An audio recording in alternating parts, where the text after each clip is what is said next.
598e journal de bord, Jean-Marie Le Pen, bonjour. Bonjour. Nous enregistrons ce journal de bord le jour du deuil national qui a été décrété par le président de la République pour son prédécesseur Valéry Giscard d'Estaing. Giscard, pour vous, ce sont des souvenirs. Oui, en effet, parce que d'abord, c'était les débuts de ma vie politique, relativement, parce que j'avais été élu en 1956 et nous étions déjà à ce moment-là en 72, 74. Quand il a été président de la République, mais vous avez été élus tous les deux à l'Assemblée nationale. Nous avons été élus tous les deux et il était le doyen du groupe des jeunes élus. Il y avait 8, je crois, et j'en étais le plus jeune. Donc, alors, très rapidement, vous allez vous retrouver dans le même groupe parlementaire, puisque vous avez rompu assez vite avec Pierre Poujade. Quand j'ai rompu avec Pierre Poujade, oui. En effet, je me suis inscrit au groupe CNI. Et nous étions dans le même groupe parlementaire dont il était, il faut le dire, l'aile gauche, et moi plutôt l'aile droite. Voilà. Alors la séparation se fera en 1962, puisque vous ne retrouverez pas votre siège, alors que lui va poursuivre. Et il y a 100 députés du CNI qui sont battus, Algérie française, n'est-ce pas? Et un petit groupe de 4 ou 5, avec Valéry Giscard d'Estaing, qui lui est réélu en ayant suivi la politique du général de Gaulle. Même si on lui prête certains sentiments favorables à l'Algérie française. Oui, c'est plus tard, ça, je pense. Qu'on les lui a prêtés. 62, 63, non, c'est à ce moment-là. Oui, il passait pour être la taupe à l'intérieur du gouvernement et par Poniatowski renseignait, dit-on, les tenants de l'Algérie française. Alors, on va faire les choses rapidement. Vous vous reverrez après ces 10-12 dernières années, vous êtes rencontrés à titre personnel. Oui, bien sûr. Et vous avez souligné dans un tweet qu'il avait toujours été loyal à l'égard en général de la droite nationale et de vous-même. Absolument.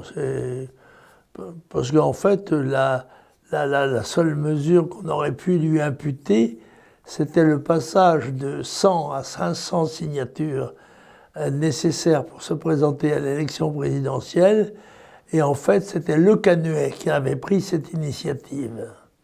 Alors, parmi ceux qui suivent votre carrière politique et qui écoutent vos messages, il y a un reproche récurrent qui revient pour Valéry Giscard d'Estaing, c'est la décision du regroupement familial.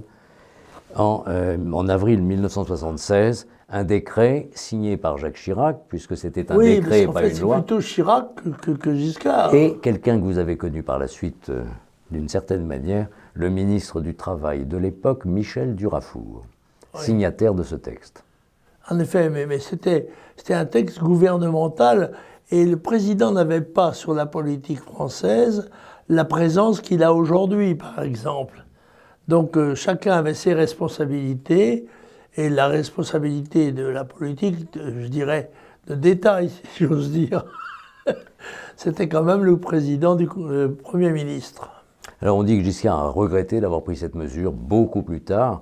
Néanmoins, oui, c'est lui qui a parlé d'invasion. Hein. En 90, mais le mal était fait. Je reste un petit peu sur Giscard, mais pour vous entraîner sur un autre sujet. Dans une interview qui a été rediffusée ces derniers jours, il essayait de faire la différence entre le déclin et la décadence.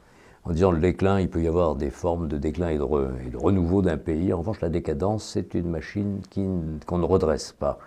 La question que je voudrais vous poser, c'est la décadence de la France, vous la faites commencer quand, historiquement? C'est difficile à dire, mais on peut penser que c'est après la guerre de 14-18, qui fut une saignée épouvantable de la jeunesse française, et puis l'agonie de la Troisième République qui va mourir en 1940. Il y a un petit sursaut d'enthousiasme et de vitalité après la libération, encore qu'elle s'accompagne de malheureuses et tristes, condamnables persécutions très lourdes, il faut bien le dire, et des gens qui étaient réputés, accusés par les communistes notamment, d'avoir été des collaborateurs simplement parce qu'ils avaient été partisans de la politique du maréchal Pétain à Vichy. Bon. Et puis, petit à petit, somme toute, on a perdu un certain nombre une grande influence en Afrique, avec les indépendances des pays africains, et puis l'affaire de l'Algérie qui a été en quelque sorte un signal de décrochage, si je veux dire, dans l'histoire de France. Voilà, et maintenant nous avons continué ce mouvement de descente aux enfers, si j'ose dire, qui peuvent atteindre un point qui peut-être est celui de la décadence et pas seulement celui du déclin. Est-ce que le grand remplacement fait partie de cette inquiétude? Bien sûr, la France est menacée, la France, l'Europe sont menacés, ils ne sont pas menacés, ils sont en but à une invasion qui tient à l'explosion démographique du monde qui est passé de 2 à 8 milliards d'habitants, et alors que notre continent à nous, y compris la Russie, le continent boréal de Brest à Vladivostok, va recevoir dans les années qui a commencé de recevoir, reçoit et va recevoir des vagues d'immigration qui, s'il n'est pas capable de les maîtriser, le feront disparaître de l'histoire du monde. Alors un incident survenu dans le monde sportif occupe les antennes depuis aujourd'hui, hier pour ceux qui vont nous regarder. Il s'agit, soi-disant, d'une insulte raciste proférée à l'occasion d'un match de football. Il faut tout de même rétablir, remettre les choses en place. Le football professionnel, c'est un spectacle. C'est un spectacle professionnel joué par des acteurs généralement très bien rémunérés et qui enthousiasment les foules, en tous les cas les détournent de leurs inconvénients habituels. Hein. Ce qui s'est passé est dérisoire, c'est incroyable. Ça n'a absolument aucun intérêt. Ça n'est mis en scène que par les médias. Et ça, encore une fois, dans la situation de la France, où il y a bien d'autres problèmes à régler que celui-là, il n'y a pas de problème de racisme, sinon ceux qu'inventent justement les professionnels de l'agitation. Pour vous, c'est un incident de spectacle, en quelque sorte? Oui, mais c'est vrai, ce sont des acteurs, ce sont des comédiens, les joueurs de football. Donc, leurs affaires internes ne sont pas les affaires de la France. Les gens qui sont là n'engagent pas du tout par leur personne et leur comportement la responsabilité politique ou civique des Français. Mais c'est quand même un symptôme que ça prenne une telle dimension médiatique. Ah oui, mais c'est parce que non, ce sont les médias qui jouent ce jeu de l'antiracisme. Et l'antiracisme, il faut le dire, a dans les temps modernes, remplacer le communisme et probablement intégrer un certain nombre de ses cadres. Alors, en changement de sujet, pour la première fois dans l'histoire de la Ve République, un ancien président de la République est menacé d'une longue condamnation. En tout cas, ce sont les réquisitions du parquet contre lui, du parquet national financier en l'occurrence. Nicolas Sarkozy, le parquet réclame 2 ans de prison ferme, 4 ans de prison, dont 2 ans de prison ferme. Qu'est-ce que vous pensez de ça? Oui, écoutez, d'abord, je veux dire une chose, c'est que le parquet national financier et le fisc en général ont pris une importance démesurée dans notre pays et constituent un levier de pression du pouvoir sur les députés, sur les citoyens. La simple menace d'un contrôle fiscal permet d'obtenir des comportements plus favorables au pouvoir. Et ça, c'est très grave. À mon avis, une dérive très importante et dont il faut se méfier. Alors, je vois que le président de la République, ancien président qui était Sarkozy, est en fait mobilisé en permanence pour se défendre d'accusations diverses. Je ne sais pas si elles sont justifiées ou non, mais je n'ai pas dans la justice une confiance absolue pour dire quel est le droit. En plus, il s'agit de milliers de communications téléphoniques interceptées. Ça, c'est tout à fait anormal. Ça. Y compris avec son avocat, par exemple. Oui, mais il y a là quelque chose d'anormal. Il y a là une emprise progressive des moyens du pouvoir exécutif sur les citoyens qui me paraît être une dérive grave. Alors, le gouvernement accouche de son projet contre le séparatisme, sans toutefois inclure dans son texte l'islam radical, l'islamisme. Est-ce que vous attendez quelque chose de ce texte qui est censé réhabiliter les valeurs républicaines en train de défaillir dans les comportements? Oui, la situation est tout de même caractérisée par le démantèlement du corps français. J'oserais même employer le terme de décomposition. Et tout à fait visiblement, les événements conduisent de façon, sinon coordonnée, au moins conjuguée, l'affaiblissement, sinon la disparition, de ce qui étaient les cadres sociologiques de la France, les commerçants, les artisans, les indépendants, les classes moyennes, etc. Ceci me paraît extrêmement grave, car c'est ce qui faisait la spécificité française. Hormis cela, nous serions, comme tous les autres pays du monde, acculés à n'être que des pions sur un jeu dont on ne connaît pas d'ailleurs les gens qui les manipulent. Et vous pensez par exemple que l'État va trouver des moyens nouveaux pour combattre ces dérives? Je pense en particulier à ce qu'on a vu par exemple, on en a parlé déjà la semaine dernière, mais il semblerait que tous les samedis, Paris ait rendez-vous avec les Black Blocs et qu'il soit impossible de les arrêter. Non mais là, il y a une question de détermination politique. Il est bien évident que si on voulait que cesse, si le gouvernement voulait vraiment que cessent ces comportements, il prendrait les mesures nécessaires, si brutales soient-elles. Parce que quand on parle de violence de la police, il est bien évident que les unités chargées du maintien de l'ordre sont amenées à se conduire avec violence quand elles ont à remettre dans le droit chemin un certain nombre de gens qui en sont sortis ou qui souhaitent en sortir, voire même aller plus loin.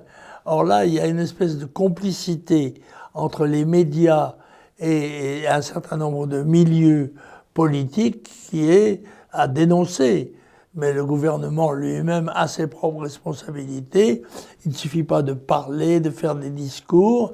Il faut prendre un certain nombre de mesures sérieuses. Et je pense qu'il est tout à fait possible de le faire. Mais il faut dire que tout ceci est lié quand même très directement au phénomène de l'immigration qui continue. Il continue d'entrer en France 400 à 500 000 étrangers par an, dont un certain nombre sont illégaux et qui devraient être traités comme tels.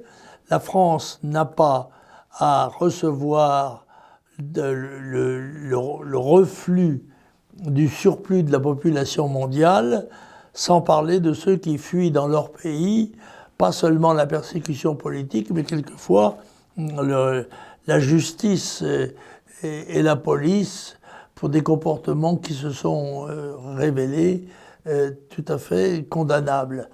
Alors on recueille l'écume du monde, c'est insupportable dans la situation où nous sommes. Pratiquement, il faudrait maintenant, à quelques exceptions près, déclencher une opération immigration zéro.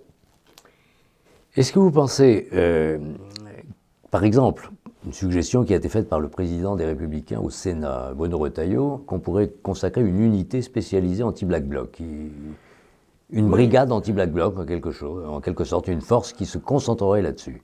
Oui, mais je pense qu'on peut, les moyens je ne sais pas quels sont les moyens de police qu'il faut utiliser, mais il est bien évident qu'avec l'expérience de plusieurs siècles, les gouvernements français ont les moyens de rétablir l'ordre et d'interdire les débordements scandaleux auxquels nous assistons pratiquement tous les samedis. Et on voit bien qu'il s'agit souvent de personnes qui sont d'ailleurs habillées de façon spécifique, donc facile à reconnaître, facile à identifier, facile à marquer après tout, par des jets d'eau colorés, par exemple, n'est-ce pas?